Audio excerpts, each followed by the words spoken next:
साथियों, स्वागत है आपका आपके अपने परिवार भारत ट्विस्ट क्लासेस में। तो बच्चा, इस वीडियो में हम कक्षा 7 हिंदी का आंसर्स की देखने वाले हैं, जो कि 6 जुलाई 2024 का वीकली टेस्ट यानी कि आज लिया गया। चलिए स्टार्ट करते हैं। सबसे पहले आप लोग इस वीडियो को लाइक कर दीजिए। जितने ही बच्चों ने भारत ट्विस्ट क्लासेस को सब्सक्राइब नहीं किया है, सब्सक्राइब जरूर कीजिएगा। तो पहला प्रश्न आपके सामने बहुत ही शानदार तरीके से दे रखा है। कहता है पहला प्रश्न, हालांकि ये प्रश्न क्लास 6 का है, पहले ही बता दूं मैं, क्लास 6 का है। कहता है कबीर ने किसे अपने निकट रखने की बात कही है। विकल्प दिया गया है प्रशंसक, निंदक, विदूषक, इनमें से कोई नहीं। सही उत्तर होगा बी, निंदक। कबीर क्या कहते हैं, निंदक नियरे राखिए आंगन कुटी छवाएं, बिनु बिनु पानी साबुन बिना निर्मल करे सुहाय। यानी अपने नज़दीक आप सदैव किसे रखो, अपने नज़दीक आप सदैव निंदक को रखो, नियरे रखो। दूसरा प्रश्न है, बाबा भारती को किसे देखकर आनंद आता था। घोड़े को, डाकू को, भगवान को, भजन को। तो सुल्तान को देखकर, यानी घोड़े को देखकर। सही उत्तर का होगा घोड़े को। तीसरा प्रश्न है, कवि ने सोने की चिड़िया किसको कहा है। विकल्प है सुनहली चिड़िया को, झारखंड को, परदेश को, भारत देश को। तो कवि ने सोने की चिड़िया भारत देश को कहा है, कहा उत्तर सही होगा। चौथा प्रश्न है, शल्य चिकित्सा के प्रवर्तक कौन थे। विकल्प है सुश्रुत, भास्कर, चिकित्सक या इनमें से कोई नहीं। सही उत्तर यहाँ पर क्या होगा, सही उत्तर यहाँ पर होगा सुश्रुत। शल्य चिकित्सा के प्रवर्तक सुश्रुत पाठ का ही नाम है क्लास 6 में। पांचवा प्रश्न है, निम्नलिखित में धून का धनी किसे कहा गया है। पाठ के आधार पर बताएं। कवि, रहीम, जितेंद्र, महेंद्र सिंह धोनी, धर्मेंद्र। तो धून का धनी जो कहा गया है महेंद्र सिंह धोनी, MSD को कहा गया है। कवि ने मस्त मौला किसे बताया है। ठंडी हवा को, मंद मंद पवन को, बरसाती हवा को, बसंती हवा को। तो कवि ने बसंती हवा को मस्त मौला कहा है। इधर से आई उधर चली गई है ना, फिरकी से आई चली गई, और वह कहाँ अटक गई, अलसी में जाकर के अटक गई।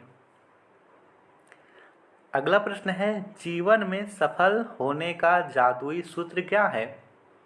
कठिन परिश्रम, सोचते रहना, पूजा करना, प्रार्थना करना।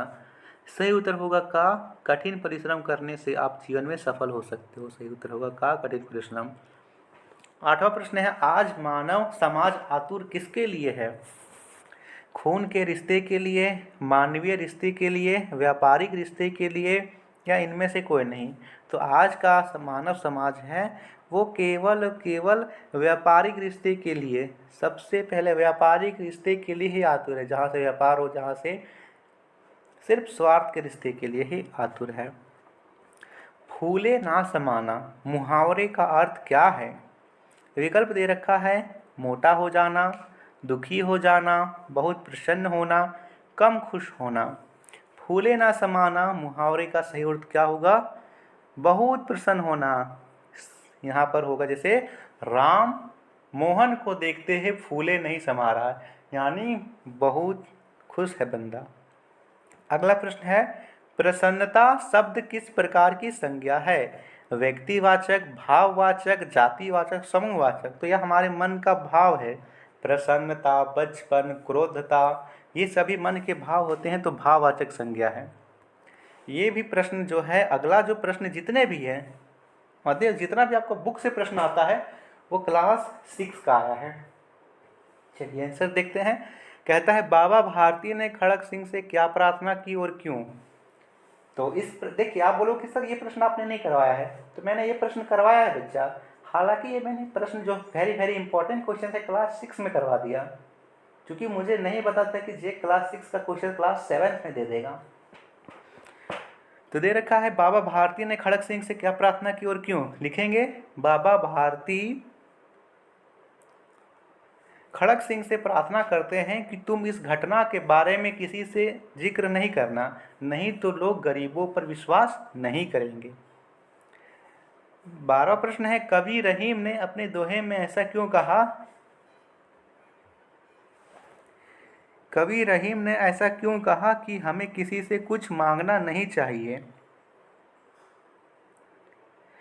यहाँ पे लिखेंगे, कवि रहीम ने ऐसा इसलिए कहा क्योंकि मांगने पर हम अपना जो हमारा इज्जत है, हमारा सब कुछ है, हम सब कुछ उसके आगे सौंप देते हैं। लिखेंगे कि जो मनुष्य किसी से कुछ मांगता है वह अपना सब कुछ उसके आगे रख देता है, इसलिए किसी से कुछ मांगना नहीं चाहिए। पंडित जी के मर जाने के बाद पंडिताइन की रुचि किस ओर गई? तो एक दूसरे की मदद करने में। वह लोगों के घर घर जाती है, उनकी मदद करती, सुख दुख में हिस्सा बांटती है। गंगा ज्ञान की पावन धारा सबके लिखा है, ज्ञान गंगा की पावन धारा सबके आंगन तक कैसे पहुंचेगी? लिखेंगे, जब बेटा और बेटी दोनों शिक्षित होंगे तब ज्ञान गंगा की पावन धारा सबके आंगन तक पहुंचेगी। अगला प्रश्न है, निम्नलिखित शब्दों के पर्यायवाची शब्द लिखें। आपको इसका पर्यायवाची शब्द लिखना है। नदी, नदी को हम और क्या बोलते हैं? तो लिखना है सरिता। नोट करेंगे, सरिता। पहाड़, पहाड़ को और हम क्या बोलेंगे? पर्वत बोलेंगे जी। हवा, हवा को और हम क्या बोलेंगे? वायु बोलेंगे। पानी को और हम क्या बोलेंगे? पानी को और हम जल बोलेंगे। तो लिख लीजिए, नदी सरिता, पहाड़ पर्वत, हवा वायु, पानी जल। ठीक है। चलिए, यहाँ पर जो आपका जेक बोर्ड है, जेसीईआरटी बोर्ड है, यहाँ पर एक बार फिर से आप लोगों का जो पिछला क्लास है, क्लास 6 को रिवीजन करना चाहता है। हाँ बिल्कुल सही है बच्चा, यहाँ तक आप लोग क्लास 6 को पास करके आए हुए तो इतनी चीज़ें तो आपको याद होनी ही चाहिए। ठीक है, इतनी चीज़ें तो आपको याद होनी ही चाहिए। क्लास 6 का सिलेबस है तो आपके दिमाग में थोड़ा बहुत तो होना ही चाहिए। ऐसा प्रश्न नहीं है कि आपको एक ही पार्ट से नहीं, आपको पूरा बुक से ही प्रश्न दिया गया। जैसे कि ये बाबा भारती वाला सेकंड चैप्टर है, उसके बाद पंडित जी के मर जाने के बाद ये जो चैप्टर है, अच्छा, शल्य चिकित्सा के प्रवर्तक सुश्रुत, तो चैप्टर मिक्स दे रहा है। चलिए, तो ये था आपका वीकली टेस्ट का क्वेश्चंस और आंसर। वीडियो को ज़्यादा से ज़्यादा लाइक कीजिए, शेयर कीजिए। यदि आप भारत क्लासेस पर नए हो तो सब्सक्राइब जरूर कीजिएगा। धन्यवाद बच्चा।